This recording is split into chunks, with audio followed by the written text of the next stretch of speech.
Selamat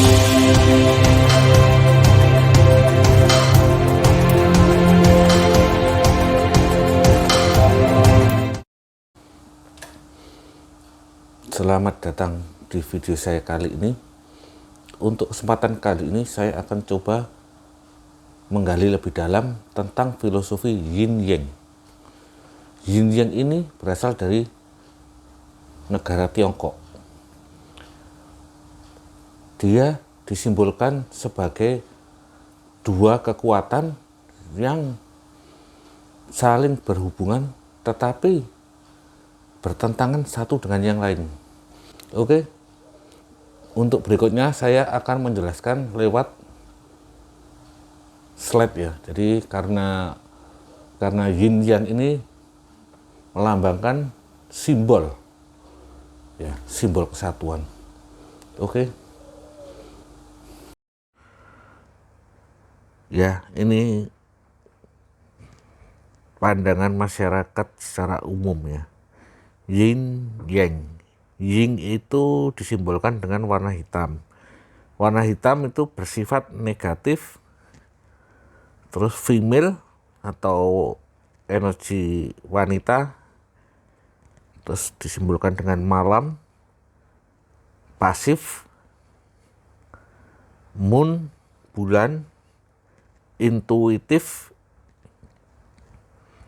cool, tenang, dia bersifat tenang, soft, lembut.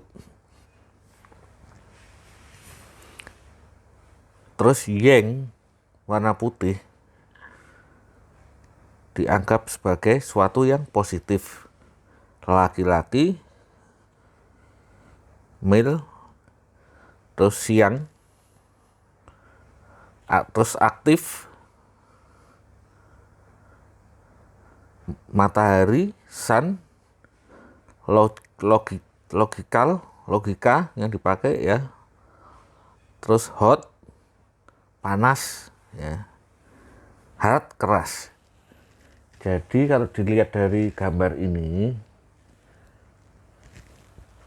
memang Yin itu umumnya banyak terdapat pada divine feminine.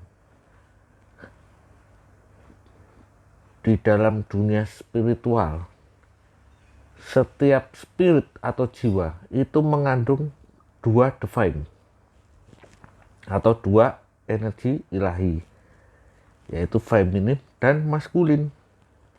Saat seseorang lahir di dunia ini, dia membawa dua energi itu, tapi komposisinya itu tergantung dari tanggal, jam, dan tempat lahir. Nanti saya cantumkan ya linknya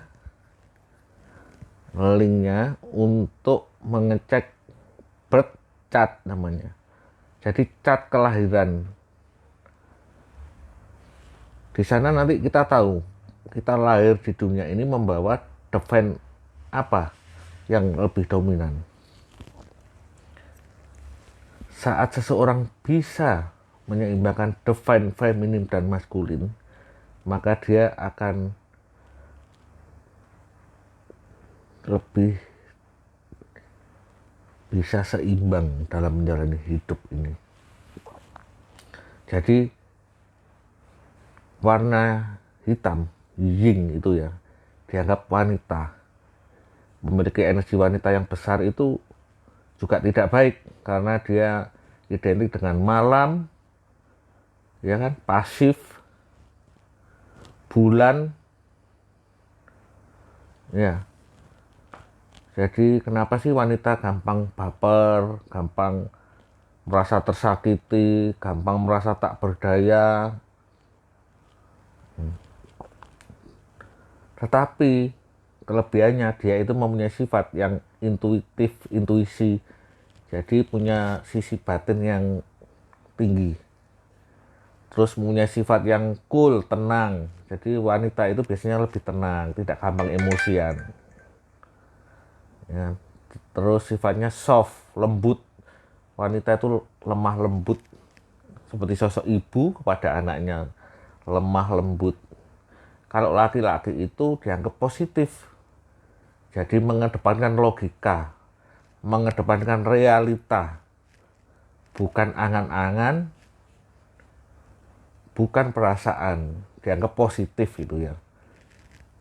Sisi divine male itu, maskulin atau laki-laki.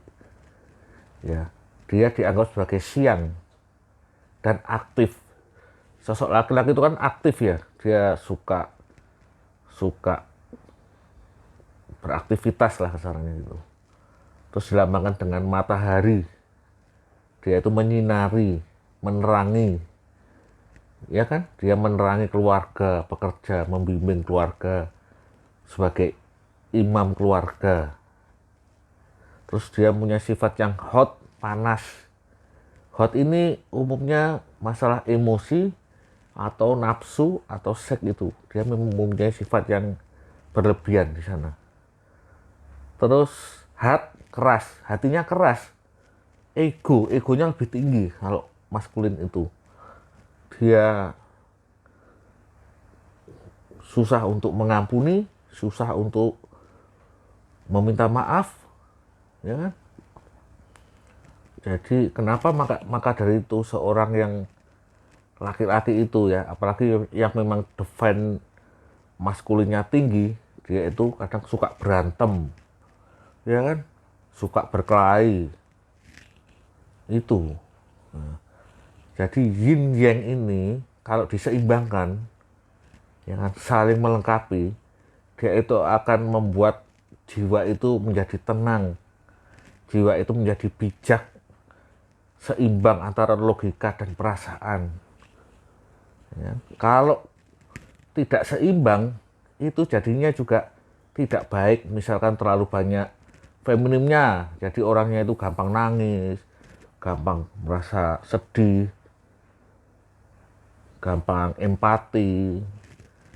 Kalau yang feminim maskulinnya berlebihan, sisi laki-lakinya berlebihan, dia jadinya jadi antipati, jadinya seperti kejam, ya kan? Sukanya pergi, meninggalkan. Beda kalau feminim itu sukanya ada kan bertahan, menunggu, setia. Oke, kita geser ke gambar berikutnya. Dari yin yang ini kita bisa melatih tingkat kesadaran kita.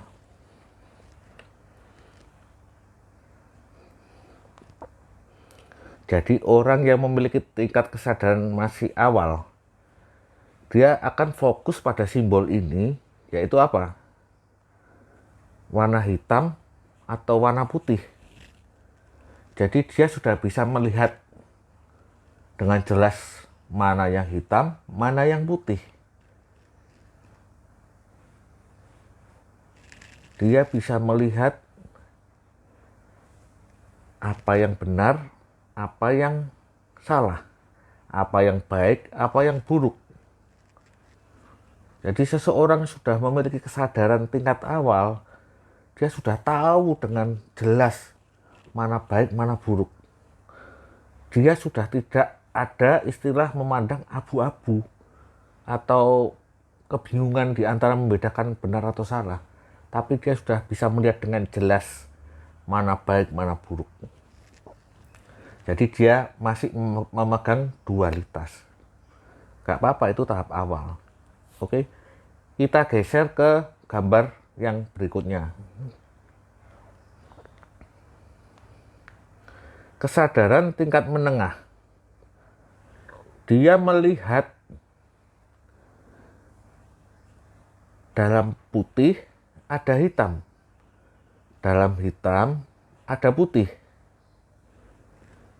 Jadi tidak ada yang benar-benar baik dan tidak ada yang benar-benar jahat. Jadi di antara kebaikan seseorang itu masih ada sisi jahatnya. Di antara kejahatan orang yang dikatakan jahat, dia tetap ada sisi kebaikannya.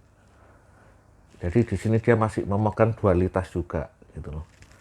Seperti apa contohnya sih? Kalau orang yang kelihatannya baik, ternyata masih ada sisi jahatnya. Misalkan ada orang yang sukanya beramal, tapi dalam beramal itu dia suka pamer. Ya. Atau juga ada seorang yang sukanya mencuri, tapi dari mencuri itu dia untuk makan anak istrinya. Seperti itulah gitu loh. Jadi tidak ada orang yang benar-benar baik atau benar-benar jahat. Oke, geser ke gambar berikutnya. Kesadaran tingkat tinggi. Dia tidak lagi fokus pada hitam putih, tapi yang difokuskan adalah lingkarannya, seperti bumi. Jadi suatu keseimbangan. Semua itu tentang keseimbangan, tentang roda kehidupan. Jadi keseimbangan antara divine maskulin dan feminim juga.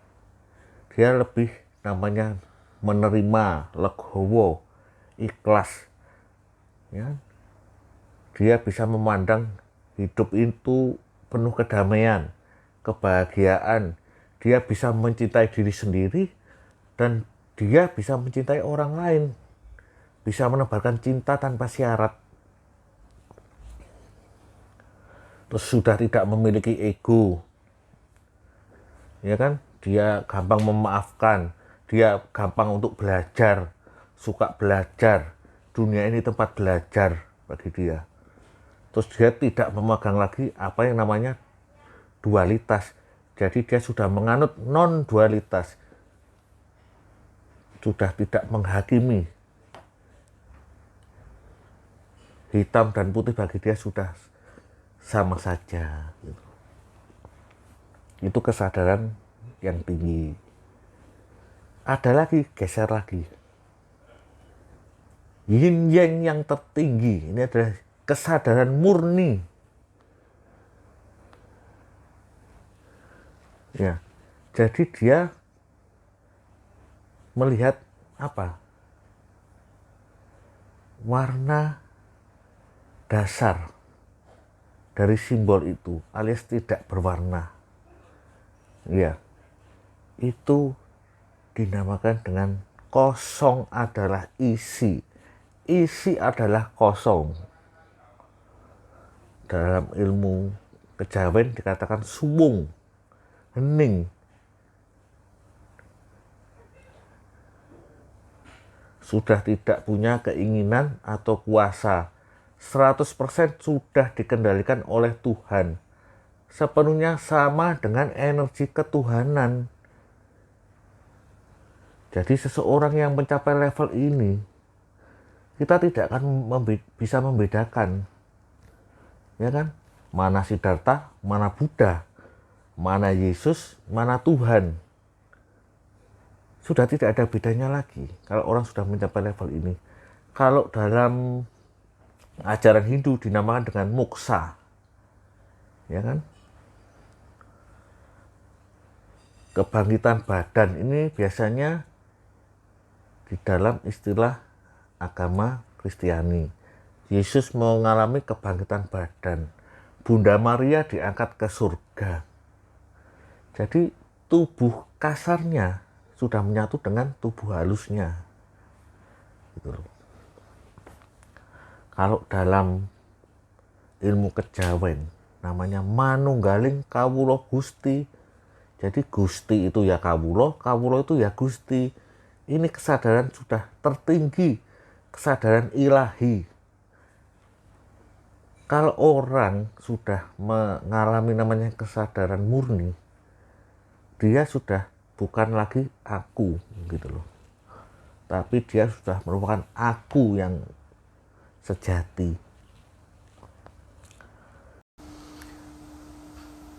Jadi jasad halus dan jasad kasar bukan hal yang terpisah lagi, tapi satu kesatuan. Maka dari itu, ya kan, kenapa Yesus kadang bisa menampakkan diri, ya, sering menampakkan diri, kadang bahkan ya kan, Sabdo Palon juga, ya karena jasad kasarnya, ya, itu sudah mengikuti jasad halusnya. Jadi itu yang saya tahu ya, saya kalau masalah untuk agama yang lain, saya seperti Hindu, saya kurang paham karena memang saya nggak mempelajari sampai ke sana. Tapi saya tahu istilah itu dinamakan dengan moksa, ya kan. Jadi istilah moksa itu tubuh jasmani bisa mengikuti tubuh rohani. Jadi bisa melintasi ruang dan waktu. Dia bisa mewujud atau tidak mewujud. Oke, sampai di sini aja penjelasan saya kali ini. Semoga bermanfaat. Salam damai.